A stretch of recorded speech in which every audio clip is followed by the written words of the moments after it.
चवन पाली झलक। ये कहानी शुरू होती है माही, जो उत्तर प्रदेश में रहने वाली एक लड़की अपने परिवार के साथ रहती है।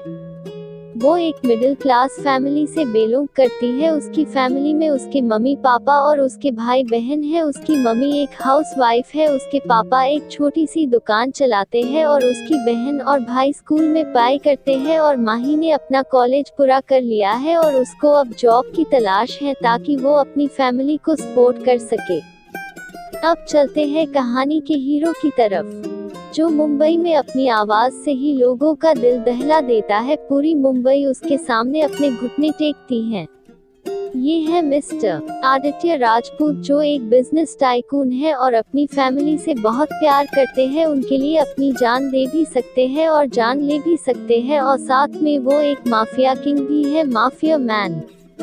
तो माही को आज इंटरव्यू के लिए जाना था। वो अपने घर पर जल्दी जल्दी सारा काम करती है और अपनी मम्मी को बोलती है, मम्मी आज मेरा इंटरव्यू है, मेरी जॉब लग जाएगी तो आपको पार्टी दूंगी। माही की मम्मी बोली, जा जल्दी, तुझे लेट हो जाएगा। वरना वो घर से निकलती है इंटरव्यू के लिए। जब वह कंपनी पहुंचती है तो देखती है कंपनी में पहले से ही इंटरव्यू के लिए लाइन लगी हुई है, जैसे भंडारा हो रहा हो। अब माही की टर्न आई तो पहले ही एम्प्लॉय सेलेक्ट हो चुके थे, तो वो उदास हो गई और घर आ गई। उसने अपनी मम्मी को बताया तो उसकी मम्मी ने बोला, बेटा मेहनत करने वालों की कभी हार नहीं होती, तुझे जॉब मिल जाएगी, तू कोशिश करती रहना।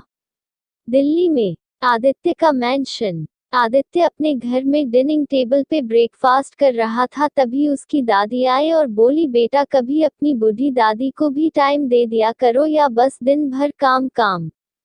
दादी मेरी जान, ऐसा नहीं है, आप सबके के लिए तो जान भी हाजिर है, आप टाइम की बात कर रही हो।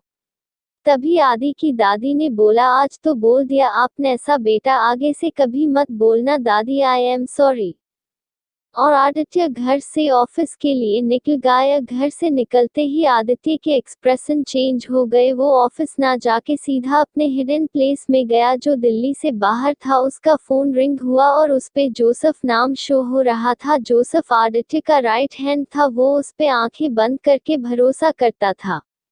दूसरी तरफ से आवाज आई, बॉस मैंने उसे पकड़ लिया है, आप आ जाइए। आदित्य फोन पर बोलता है, ओ जैसे हाय। आदित्य अपने प्लेस पहुंचता है। जोसेफ उसे बाहर ही मिलता है। सर, वो अपना मुंह नहीं खोल रहा, हमने सब किया। जैसे ही जोसेफ बोलता है तो आदित्य उसे घूर के देखता है। आदित्य के आने के बाद अब अलर्ट हो जाते हैं, पूरे प्लेस में शांति छा जाती है। अब उसकी नजर जब उस गुंडे पर पड़ती है तो वो भी कांप जाता है आदित्य की नजरों से। आदित्य की 6 फीट हाइट, रंग गोरा और उसकी ग्रीन आंखें, उसकी बदन कथिला। कोई भी लड़की देखे तो देखती रह जाए। उसके बाल घने और काले। उसकी नजरों से ही उस गुंडे की हवा टाइट हो गई। आदित्य उसके सामने आकर बैठा और उसके हाथ में चाकू था, जिसे वो बार बार घुमा रहा था। उस गुंडे की नजर कभी आदित्य पे तो कभी चाकू पे। आदित्य ने जैसे ही बोलना स्टार्ट किया कि बता तू उन लड़कियों को कहाँ सप्लाई करता है, उस गुंडे ने बोला, सर मुझे नहीं पता, सच में मैं कब से यही बोले जा रहा हूँ। मुझे नहीं पता उन लड़कियों को कहाँ सप्लाई किया जाता है, मुझे बस ऑर्डर मिलता है, वो भी किसी और से।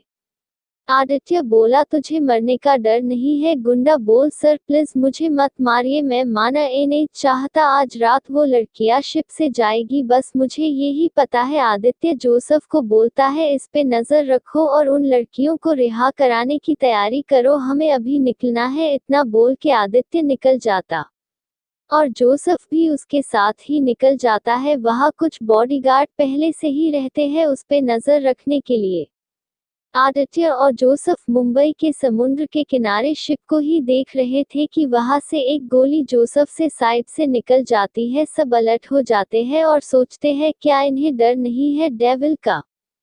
बीएस इतने में ही वहां गोलियां चलनी स्टार्ट ही जाती है। आदित्य न और जोसेफ ने एक एक करके सबको मार दिया, कुछ घायल हो गए। फिर उस शिप से लड़कियों को रिहा किया और आदित्य बोला, इन सबको इनके घर छोड़ आओ, और आदित्य वहां से निकल गया और उस गुंडे को भी कॉर दिया, क्योंकि आदित्य सामने वाले की आंखों से ही समझ जाता था कि वो सच बोल रहा है या झूठ, और वो कभी मासूम लोगों की जान नहीं लेता था। ये उसके उसूलों के खिलाफ था।